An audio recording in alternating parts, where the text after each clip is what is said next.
of haloalkanes and haloarenes.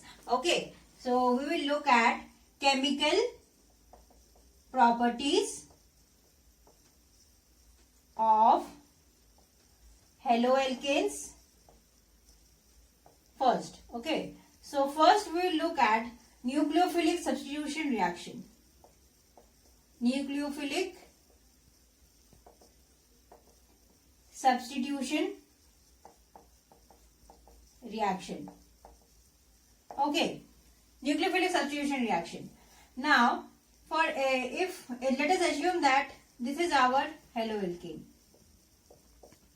Okay, this is our haloalkane. Now, due to the electronegativity of the halogen, the bond between carbon and halogen gets polar in nature. Okay, so this gets a slight negative charge. This carbon gets a slight positive charge. Okay, now when any stronger nucleophile than halogen is present, means nucleophile means that is positive charge loving. Okay, so what happens? The carbon forms a new bond with the nucleophile and the halogen displaces with the electron bond pair with it. Okay, now let us see the reactivity of haloalkanes. Okay, haloalkanes. What is the reactivity? We have previously also seen, that is first Ri, then RBr, then RCl. This is the reactivity of haloalkanes. Why? Because the bond dissociation enthalpy of iodoalkanes is less and bond dissociation enthalpy of chloroalkanes is more. And as the more good, the leaving group will be as much as good, the reaction will proceed more faster. So which is the most good leaving group? That is iodide, then bromide, then chloride. Why iodide is a good leaving group than bromide and chloride? Because iodide has got larger size, so it can accumulate more negative charge on it. Okay, so hence iodide is the most good leaving group. Now, for example, if you take reactions like this, Rx plus KOH aqueous. Okay, now what happens? ROH plus KX. The nucleophile has substituted. Okay, now this is a nucleophilic substitution reaction, but pay attention if KOH alcoholic is given. Okay, in place of KOH aqueous, KOH alcoholic is given, then substitution doesn't take place. What takes place is it is called elimination. Elimination. Okay. Now, for example, if we get CH3, CH2, CH and CH3. This is 2-bromobutane. Okay, when 2-bromobutane is being reacted with KOH alcoholic, then what happens? Substitution doesn't take place, but elimination takes place. What will be the products? We will get two products. That is, what happens in elimination? This bromine will get removed and hydrogen will get removed either from this carbon or from this carbon. Okay, so we will get two products. The products will be CH3, CH2, CH, double bond CH3 and CH3, CH, double bond CH, CH3. Okay, understood. But we have to see which one is the major and which one is the minor. This will be the major product and this will be the minor product. This will be major. Why it will be major? Because according to Sadzeff rule. Which rule? Sadzeff rule. Okay. What does Sadzeff rule states? It states that the alkene which is more substituted is more stable. Okay. This alkene is substituted on both sides. Okay. So this is more stable and this is the major product. This alkene is substituted only on one side. So this will be the minor product. Understood? So this is the case of elimination and it is different from substitution. Understood? And we have also understood Setzeff rule. Now let us come again to nucleophilic substitution. Means with along haloalkanes reacting with other nucleophiles. Okay. Haloalkanes reacting with other nucleophiles. For example, let us come to the next, that is Rx plus KCl. Okay, now what will happen? R C triple bond N plus KX. So we will get alkyl cyanide. Alkyl cyanide. Okay, alkyl cyanide we will be getting. Okay, for example, if we take methyl iodide plus KCN, then we will get methyl cyanide. And when it is reacted with, when this methyl cyanide is being reacted with concentrated hydrochloric acid or hydrogen peroxide, then partial hydrolysis takes place and there is formation of amide. Okay, but this same cyanide when reacts in presence of dilute HCl or sodium hydroxide, then we get acid. This is complete hydrolysis. In presence of dilute HCl, complete hydrolysis is undergoing. In presence of concentrated HCl, partial hydrolysis is being taking place. Partial hydrolysis, complete hydrolysis. And the same reactant when being reacted in presence of nickel, when hydrogen gas is being passed, hydrogen gas is being passed in presence of nickel or platinum, then what happens? We get completely reduced product, CH3, CH2, NH2. Okay, this is the completely reduced product. So this method is very useful. This method is useful for which purpose? For ascending homologous series. For ascending homologous series. Ascending homologous series means you can see here there is one more carbon in the products. Okay, in the products one carbon has increased. So this method is good for ascending homologous series. Okay, now this is the reaction with KCl. Okay, now let us see with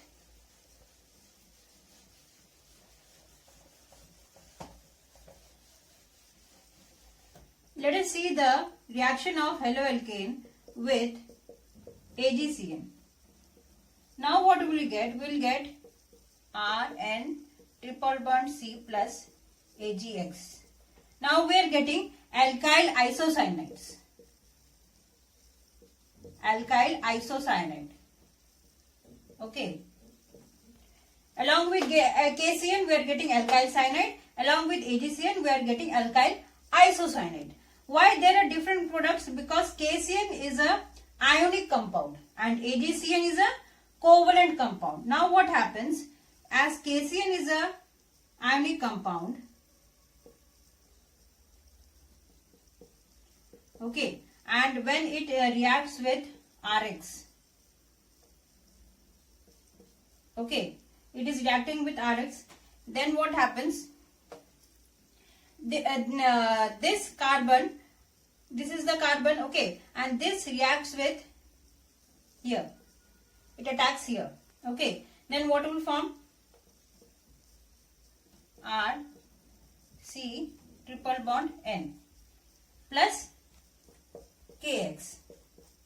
Okay, why this is being formed? Because carbon-carbon bond, here also carbon present and here also carbon present. Carbon-carbon bond is more stronger than carbon-nitrogen bond. This is an ambidentate kind of nucleophile. This can attack either by nitrogen or by carbon, but here it attacks by carbon. Why? Because carbon-carbon bond is more strong than nitrogen and carbon bond. Understood? So in case of KCN we get alkyl cyanides, but when AgCN is present, AgCN, Okay, when AgCN is present, this is a covalent compound. This is an ionic compound, this is a covalent compound. When it reacts with haloalkane, what happens? This nitrogen attacks here on carbon atom and this shifts here.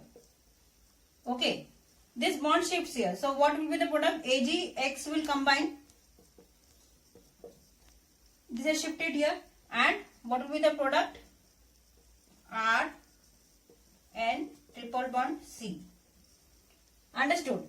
Rn plus and C minus. So we have got alkyl isocyanides in case of AgCN. Understood? Now, this we have completed with KCN and AgCN. Now let us move to the next nucleophile, that is when alkane reacts with ammonia, or you can also write it as HNH2. Okay, so what happens? This will RNH2 plus HX. This will be the reaction. Okay, understood. Now, what happens? For example, if we take CH3 CH2 Br plus NH3. Okay. Now this one hydrogen will combine with bromine and we will get CH3 CH2 NH2. We have got primary amine. Okay, we have got primary amine. But when excess of haloalkanes are present, if excess of haloalkanes are present, then what happens? See, this primary amine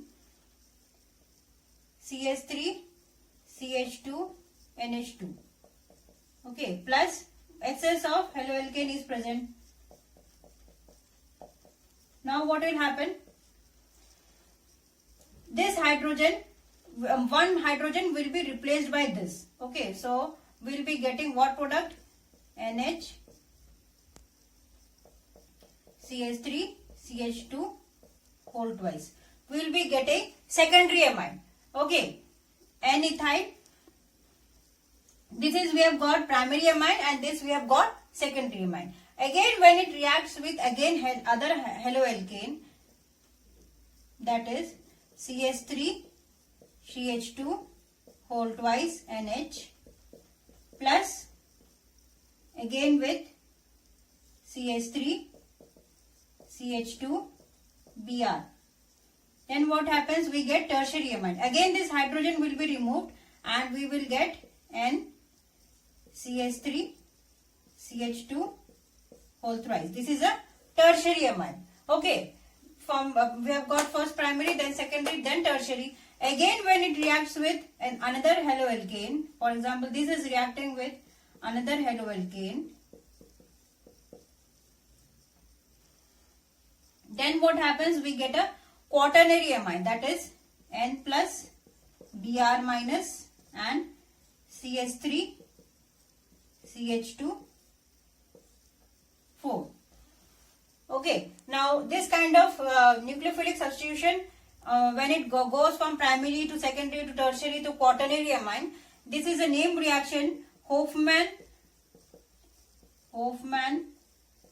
ammonolysis reaction. Okay, this is what N-ethyl ethanamine and this is NN diethyl ethanamine. Okay, secondary amine N-ethyl ethanamine is also formed and NN diethyl ethanamine is also formed from here, and this whole reaction is called Hofmann ammonolysis name reaction. Okay, now this we have completed. Now let's come to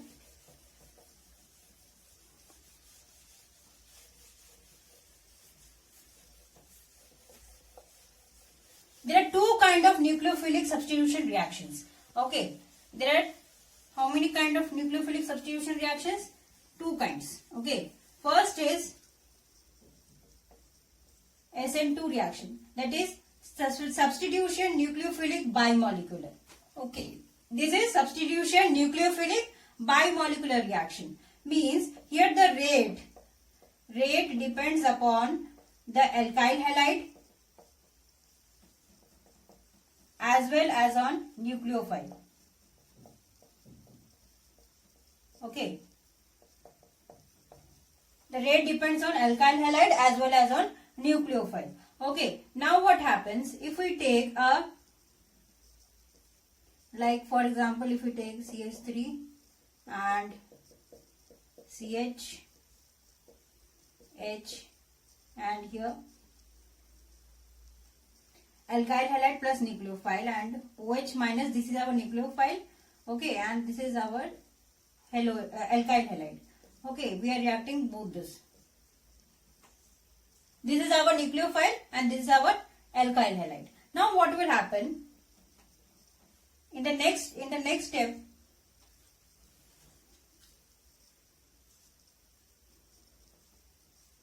CH3, this is our primary alkyl halide.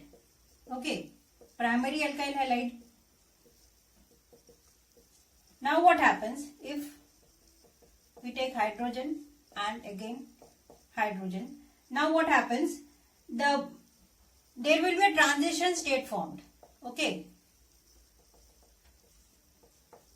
There will be a slight negative charge on OH minus also, and there will be a slight negative charge on Br minus also. So there will be a transition state. Why this is transition state? Because here you can see carbon is having 5 bonds, which is unstable. Okay. Transition state is unstable because carbon here is having 1, 2, 3, 4, 5. 5 bonds are there. So it is very unstable and it is rate determining step. Rate determining step, because this is the slowest step. So here you can see nucleophile is also present and alkyl halide is also present. So SN2 reactions are bimolecular in nature. Okay. Now what happens?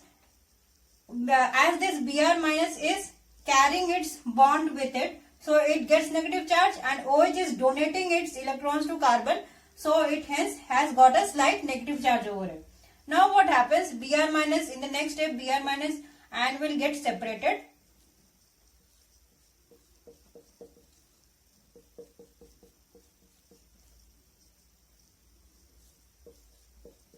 Okay, this and OH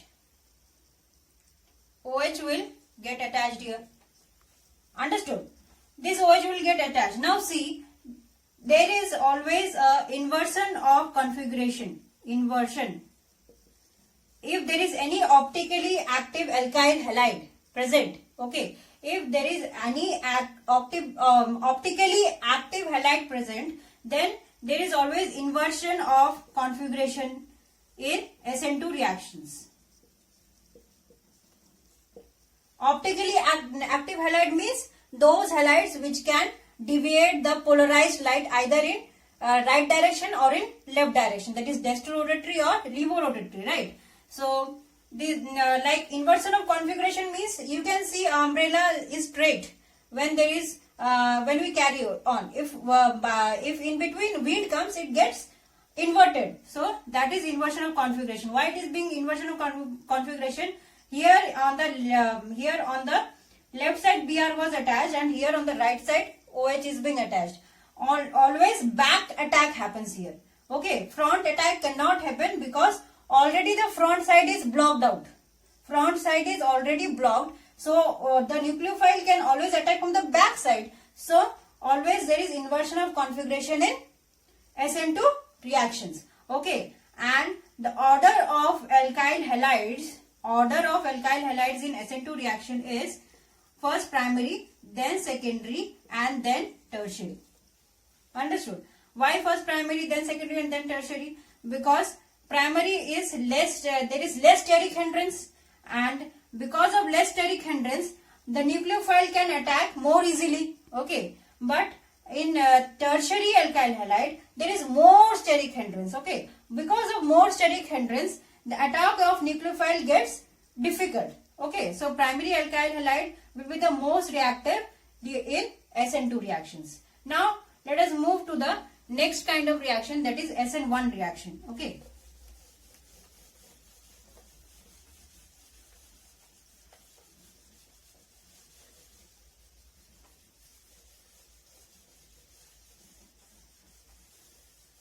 SN1 reactions. This is substitution, nucleophilic and unimolecular. Now this, its rate is depends on only on alkyl halide. Okay, only on alkyl halide. Now what happens? First, in this SN1 reaction, there is generation of carbocation. Generation of carbocation. Okay. For example, if we take any tertiary alkyl halide. This is our tertiary alkyl halide. Okay. Like X plus any nucleophile, for example OH minus. Okay. Now what will happen? First, there will be a carbocation generation. This X minus will get removed. Okay.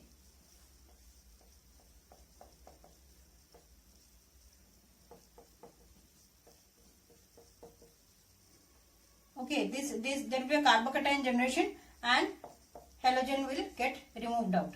Understood? Now what will happen? In the next step, the nucleophile will attach to this. Okay. So SN2 reaction is a one-step reaction, but SN1 reaction are two-steps reaction. Okay. So in the next step, this carbocation generated will attach with the nucleophile. So this nucleophile can attack either from front side or either from back side.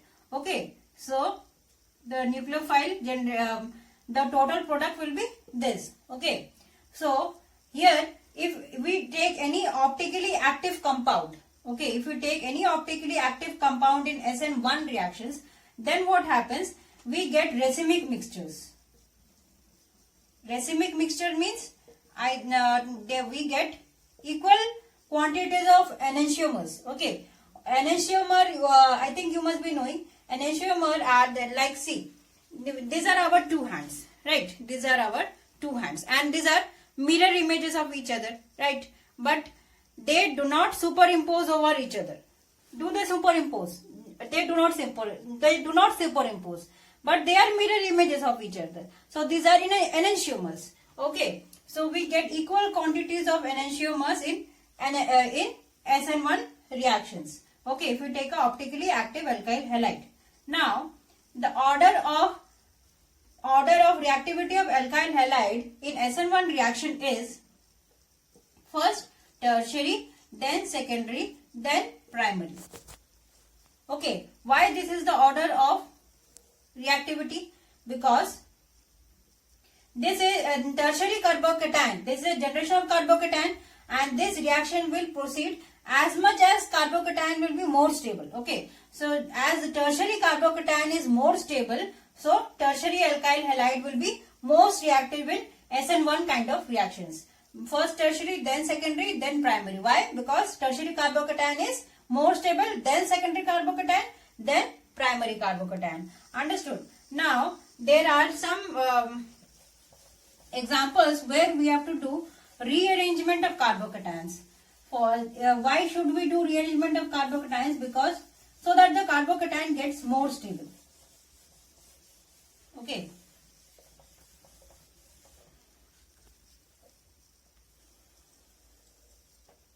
For example, if we take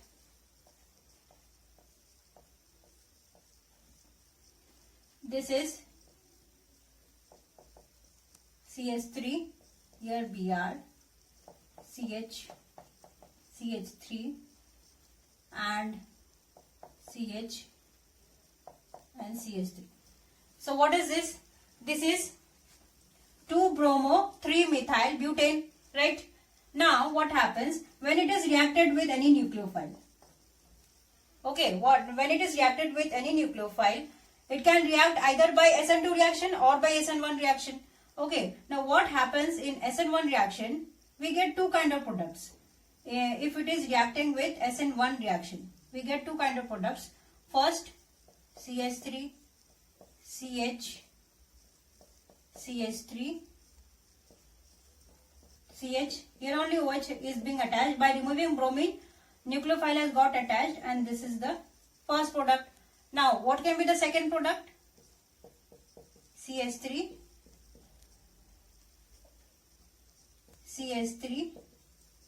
OH and CH2 CH3. Okay, what is happening here? There is a hydride shift from hydride shift from this carbon to this carbon. Why there is a hydride shift? Because you can see this carbon is secondary carbocation. This carbon is secondary carbocation. But when nucleophile get attached to this is a tertiary carbocation. So tertiary carbocation is more stable than secondary carbocation. So this will be more. This will be the more percentage yield, okay, of this product. This will be the major product. Okay. Now, for example, if we take another, this is here 1,2 hydride shift is undergoing because carbocation, tertiary carbocation is more. Now, if we take another example like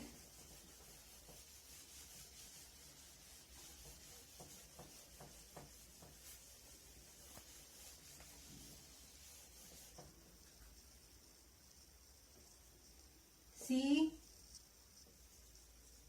and C and C. So CS3, CS3, CS3,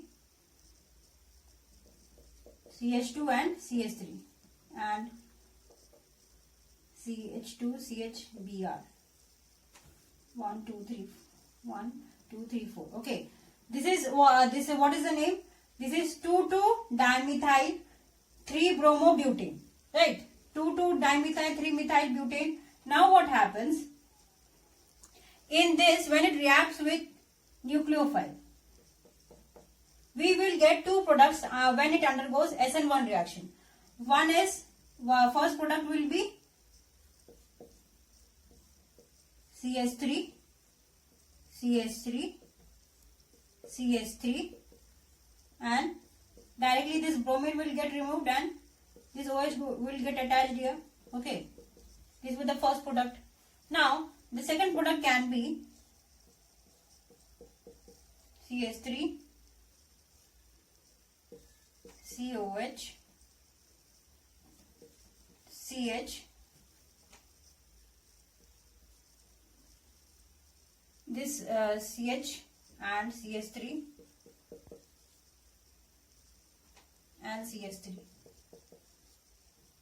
Okay, this CH, this has got removed here and CS3. Okay, now what is happening here? Here 1,2-methyl shift is taking place. What is happening? This bromine is getting removed here. It can directly attach, but when it gets directly attached to it, here it is a secondary carbocation. This carbon is getting secondary carbocation. Okay, but when methyl is shifting from this position to this position, when one of the methyl has shifted here, now what is happening? This carbocation is tertiary carbocation. See, 3 carbons are attached. So this is tertiary carbocation. So tertiary carbocation is more stable than secondary carbocation. So this will be most stable product or more stable product. Okay, understood? This we have understood. Now, in case of SN1 reactions, we have also seen in earlier chapter of preparation of haloalkanes and haloarenes that the allyl and benzyl halides are more reactive in case of SN1 reactions. Okay, why? Because of resonance. If you want to see, you can prefer the chapter of preparation of haloalkanes and haloarenes. Okay, now we will move to the next. We will see further reactions, chemical properties and physical properties of haloalkanes and haloarenes in the upcoming video. So, if you like this video, kindly like and subscribe my channel, that is Fun with Chemistry, and stay with me. Thank you.